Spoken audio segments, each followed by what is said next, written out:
Hi, this is Patrick Barb. I am the author of Turn from Alien Buddha Press. The book came out on October 25th.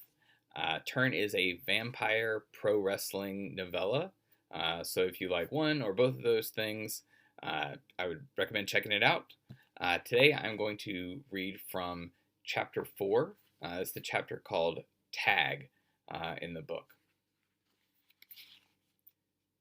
Around this time, as Bugs relating the backstage incident with Mr. 500 from before the triple threat match, he glances to the side, trying to measure the temperature of the crowd. He notices the way Murray's shoulders tense, like he's preparing to reach out and grab the microphone away. Out in the crowd, a couple of fans check their phones and watches. Up at the top of the ramp, the curtain moves. Sammy sticks his head out like a red-faced nightmare muppet. But what draws Bugs' attention is the movement in the shadows up in the Opera House balcony overlooking the ring. He steels himself, pressing on with his revelations. Next thing I know, Draxel's out in the parking lot, standing there by Mr. 500's, by Colin's car. He waves me over like this, and he says, "Bug, come here." Even though every single cell in my body is screaming out, "No, no, no, you fucking idiot, stay over by your car, go home, and leave this all behind. It's got nothing to do with you." I end up walking over before those cells finish screaming. There's the champ, leaning close to the cauliflower ear of Mr. 500, so damn close his tongue's tickling the poor bastard's earlobe. Then I'm with him. Drax stands up, straight, smiling. He's fucking smiling. And he says, "We're gonna take your car, Colin." All I'm wondering is, where's Mia? Where's the fat man's wife? After everything Draxel told me before. But Colin doesn't say a thing. He nods, his chins folding on top of chins. He gives up the keys, and I'm getting in the driver's seat, and Drax is in the passenger seat, smelling like dirt and blood. He tells me to drive. So I do. I drive for miles and miles out of the city, out past street lights or storefront lights or houses, through back roads where the moon and stars are the only things shining overhead, and even they're not enough, so I can't tell where we're headed. All I'm thinking is, Ren, Bug, you're going to drive into this darkness and it's going to swallow you whole until there's no difference at all between the darkness outside and the darkness inside. Then he speaks again, inside my head. Bastard doesn't open his mouth, yet I hear him clear as day. Pull over, get out and open the trunk. And I do what he says, again, because I know what he is, and because I don't know where we are. I press the trunk button on Colin's keychain and it snaps open. There she is, Mia. Pale but no longer pretty, like the off-white coloring on the underbelly of a dead and rotting fish. Draxel's got her blocking the wheel well below, but there's a stench steaming up, reminding me of deer hunting with my old man, dressing the kill after we'd got one. It leaves me thinking about spilled guts and sapped vitality. I don't remember when the tears came. Tears like I'm crying right here, right now, or when Drax got out of the car. One minute my cheeks were dry and he was buckled into the passenger seat. The next I'm weeping and he's beside me, slipping something into my hand. He's not gentle about it. When the stake, because that's what he hands me, pushes against my palm, splinters from its sides stab through my palm. See? This hand here. You can still pick out the tiny wooden bastards. I turn from the trunk and I'm in some kind of shock because I ask, "What's this for?" And he whispers, "Her." Then I hear Mia growl. Her body unfolds the way a wadded up piece of paper might uncurl after being left at the bottom of a wastebasket. Her fingers are long now, longer than I remember them being. Her eyes are black, not shaded black by the night sky or dark in tone, but still some other color. They're all the way black, like I'm staring into twin abysses. And her lips are painted red. Even the drunkest of you out there in the crowd, even the most stoned son of a bitch has to know what I'm getting at here. You all have got to understand what she'd become, with blood red and chunky like bad lipstick around the tiny O of her mouth. She drank from the champ and he drank from her. In doing so, he'd made her one of them. She dug her nails into my flesh, right here. Nails splitting the skin across my shoulders, I stepped back, making a sound halfway between a scream and a sob, not a damn thing heroic about it. She kept such a tight grip on me, I ended up bringing her out of the trunk when I tried to pull away. Her head twisted this way and that, her new teeth flexed under her gums, trying to stab their way out. I guess they hadn't broken the seal the way Draxels have. I don't think vampires weep, otherwise, those hissing sounds coming from her chest, filled with a whole lot of useless organs, would have been accompanied by tears. Imagine it. Her black demonic eyes with tears falling from the chalk dust white creases of her eyelids. I hooked my hands around her wrist, and she was so cold. It made me remember the man who trained me, the former Mid-Atlantic Virginia State heavyweight champ. He used to make me run laps in sub-zero temperatures practically naked. Until exhausted I fell, and he'd make me crawl into the back of his shag-carpeted fuck van, laughing all the way. Then he'd pull the van off the road and punch me until the blood flowed inside me again. Bastard said it was to help me learn how to take a punch. I hear someone laughing. I hear someone laughing out there in the woods. And there's Draxel, floating above us, watching as I do my damnedest to get this she-vampire, or whatever the hell you want to call what Mia's become, off me. I can't tell if it's a trick of the shadows or the dark of the night sky, because I'm occupied with ducking and weaving, trying to avoid the fangs Mia's managed to pop out, but it damn sure looks like your champion's got leathery wings growing out of his back. I managed to wriggle free from Mia, but there's no time to recover, no time to catch my breath. She throws herself at me again. The top of her head slams into my ribs. I go down and she's coming at me, and it's like, fuck me, where's the goddamn steak? Where's the steak? Because if I don't stab her in the heart, like they do in the movies, like they do in the books, then she's gonna eat me alive. I'm not exaggerating. She's already torn the front of my shirt from my body. Her nails scrape and scratch the scar tissue skin on my chest. Hell, it might be those old wounds kept me alive, making it tougher for Mia to penetrate.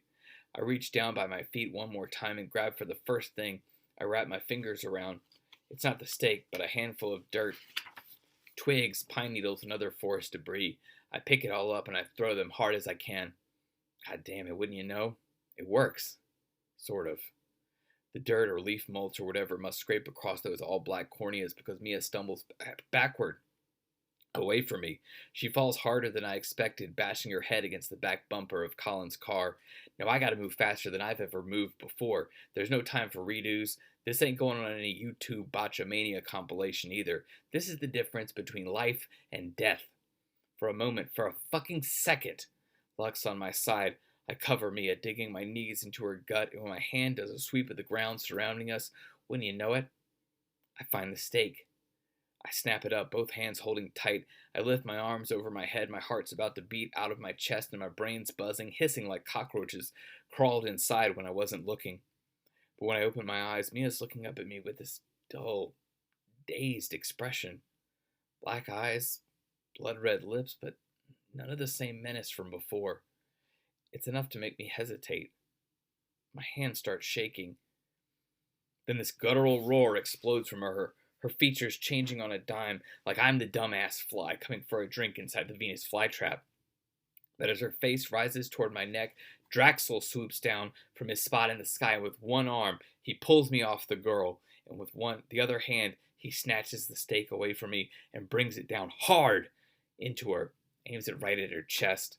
He strikes harder than any blow I've ever seen a fighter land, in wrestling or boxing, bare-knuckle MMA, whatever. Like punching a hole through a cement wall, except he's doing it through a person, or through something that used to be a person. I scoot away, dirt stains across my ass, arms clawing the ground, my feet kicking.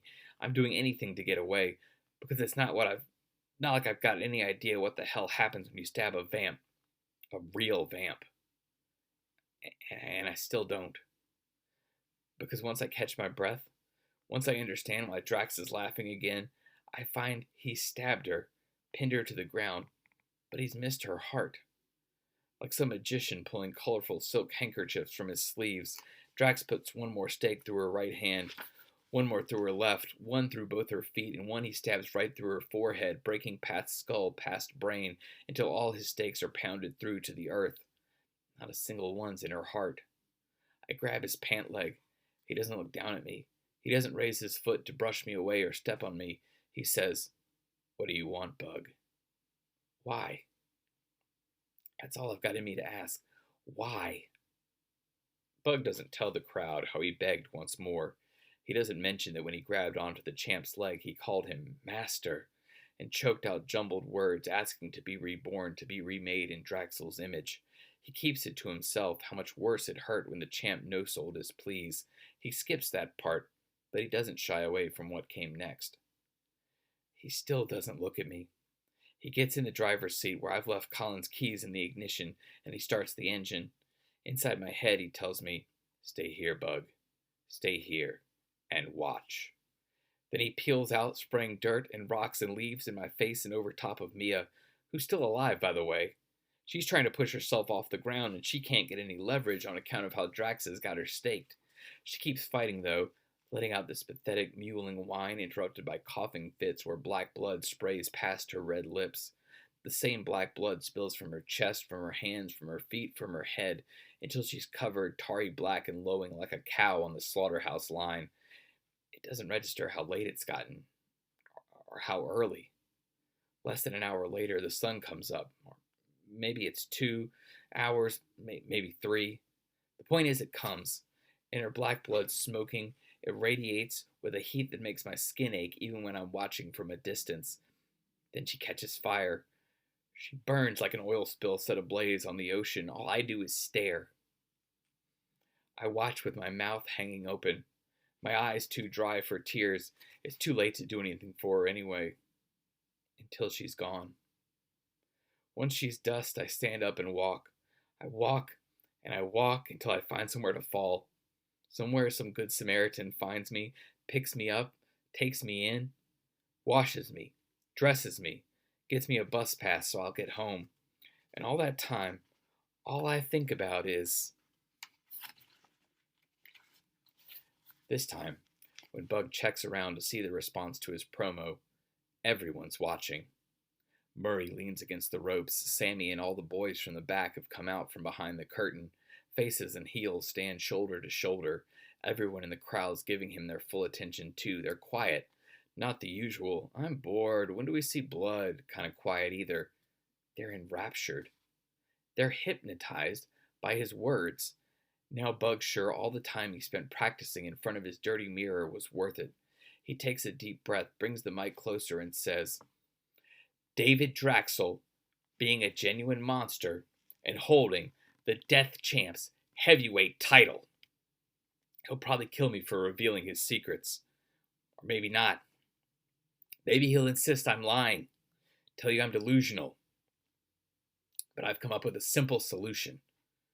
It's why I'm challenging Draxel to face me next Saturday, 2 p.m., outdoors, in the daylight, over in Delaware, where Death Champs holds our annual Delaware Deathmatch Battle Royale. Draxel's not on the card at the moment, but I want him there, across the ring from me. If I don't show up, he'll know he killed me. I guarantee it. If he does show up, well, he'll prove me wrong, won't he? Either way, we're going to settle this where it should be settled. In the ring. Thank you.